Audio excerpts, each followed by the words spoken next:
God-fearing partner brought to your life? Number one, joy, happiness, and the good thing that both of you are believers. You are partners. You are partners, not necessarily mean na kahit pareho pa kayong believer, palagi kayong nagkakasundo. Yun ang yung tinatawag na you complement each other. Hindi siya, you cannot, through God's grace, you cannot correct kung ano yung mga shortcomings sa bawat isa.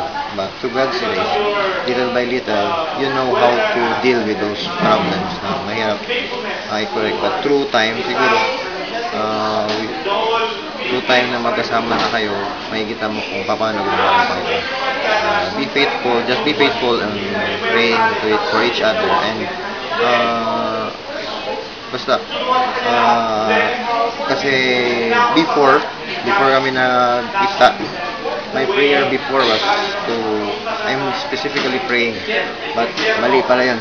Dapat yung prayer mo is, Lord, prepare me to be a good husband and father kung sino man yung babae na para sa'yo.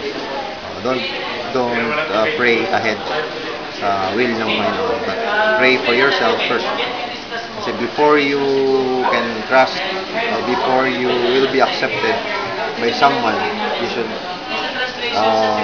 accept yourself first. Yun ang isang blessing kung yung partner mo is a believer. Second question here. What are your struggles being married and how do you cope up with them? Struggles being married sa setup namin is yung time. Time, kahit na noon, sa profession kasi namin, merong conflict of time. Kulang yung time namin sa isa't isa tsaka sa family. So, as much as possible, kung makaka-uwi ako, I spend most of the time sa kanila.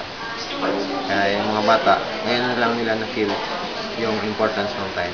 Sabi nga ng isang word, in the eyes of the child, love means time.